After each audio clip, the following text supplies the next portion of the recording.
परमेश्वर की ज्योति आप सब में बनी रहे।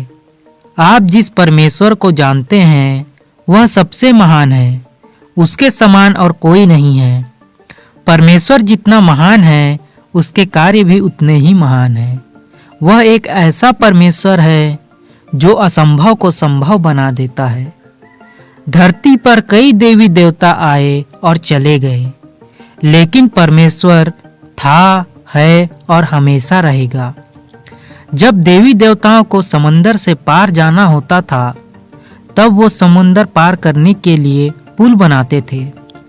समंदर उन्हें रास्ता नहीं देता था। ये कैसे देवी देवता हैं जिनकी बात प्रकृति नहीं मानती है? लेकिन जब बात सच्चे परमेश्वर की हो, तब ब्रह्मांड का एक एक तिनका परमेश्वर के आदेशों का पालन करता है। एक बार की बात है, जब यीशु और चेले नाव से समंदर पार जा रहे थे, तभी एक भारी तूफान आ गया था। तब चेलों ने नाव पर सो रहे यीशु को जगाया, गुरुवर, गुरुवर, हम डूब रहे हैं, हमें बचाइए। तब यीशु उठे और उन्होंने आंधी तूफान को डांटा, शांत हो जा। उसी वक्त समंदर एकदम शांत हो गया, जैसे वहां कुछ हुआ ही ना हो। मार्कुस रचित सुसमाचार अध्याय 4 वचन 35 से 41। ये होता है खुदा। यीशु ने रोटियों का चमत्कार किया।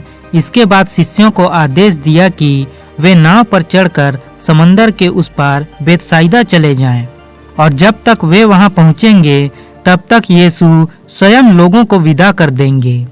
और लोगों के विदा होने के बाद यीशु पहाड़ी पर प्रार्थना करने लगे। शाम हो चुकी थी। चेले नाव पर समंदर के ऊपर थे। हवा उल्टी दिशा में चल रही थी। इस कारण चेले नाव चलाने में बड़ी मेहनत कर रहे थे। जब रात का चौथा पहर चल रहा था, तब यीशु समंदर पर चलते हुए चेलों की ओर बढ़ने लगे। जब शिष्यों ने उन्हें देखा तो सब के सब डर गए कि कोई प्रेत समंदर पर चलकर उनकी ओर आ रहा है।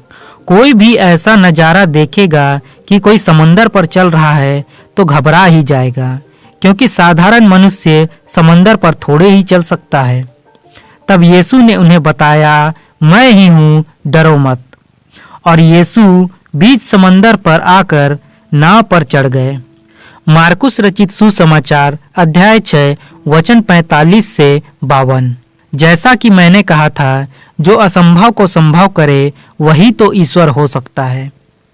जो प्रकृति को आदेश दे और प्रकृति भी उसकी बात माने, क्या वो ईश्वर नहीं है? समंदर में भी इतनी हिम्मत नहीं थी कि वो ईश्वर को अपने अंदर खींच ले। बाइबल के ईश्वर का सामर्थ्य इतना बड़ा है कि इसकी सीमा नहीं है। आप जानते हैं, जब इजरायली मिस्र की गुलामी से आजाद हो रहे थे, तब उन्हें समंदर पार करना था। आप जानते हैं समंदर क्या होता है? जिसका तल दिखाई नहीं देता है, वही समंदर है।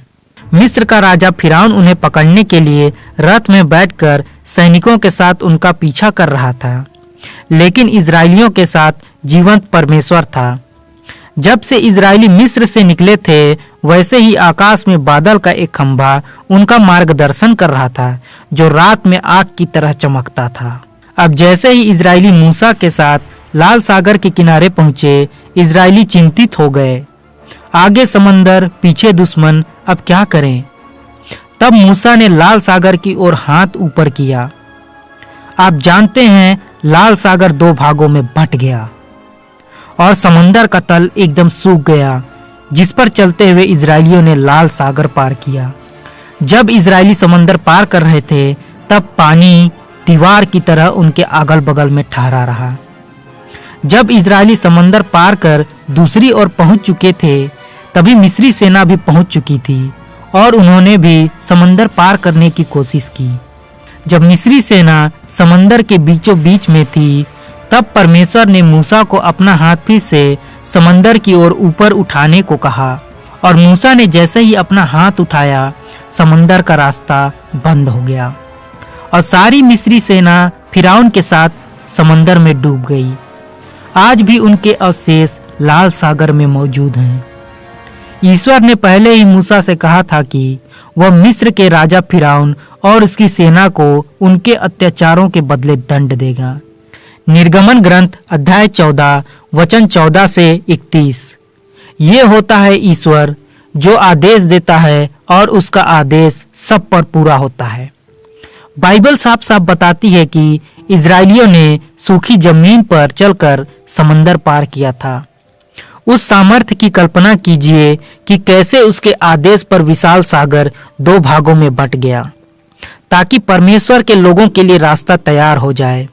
और ऐसा रास्ता तैयार हुआ कि समंदर का तल भी एकदम सूख गया। उनके जूतों और चप्पलों में कीचड़ नहीं लगी। यह है परमेश्वर का बल। और ऐसा ही सामर्थ्य परमेश्वर पर विश्वास करने वाले लोगों को मिलता है। मत्ती अध्याय 17 वचन 20 में यीशु कहते हैं, यदि तुम्हारा विश्वास राई के दाने के बराबर भी हो और तुम इस पहाड़ी से यह कहो यहाँ से वहां तक हट जा, तो यह हट जाएगा। मूसा का परमेश्वर पर विश्वास के कारण ही जब मूसा ने समंदर की ओर हाथ बढ़ाया तब समंदर 2 भागों में बंट गया, क्योंकि मूसा ने सुलगती हुई झाड़ी से ईश्वर की पुकार सुनी थी। तब मूसा ने ईश्वर पर विश्वास किया था और उत्तर दिया था, प्रस्तुत हूँ। लाल सागर पर ऐसा अविश्वसनीय घटना का होना बाइबिल के परमेश्वर की सार्थकता और सच्चाई को प्रकट करता है कि वही ईश्वर ब्रह्मांड का एकमात्र परमेश्वर है।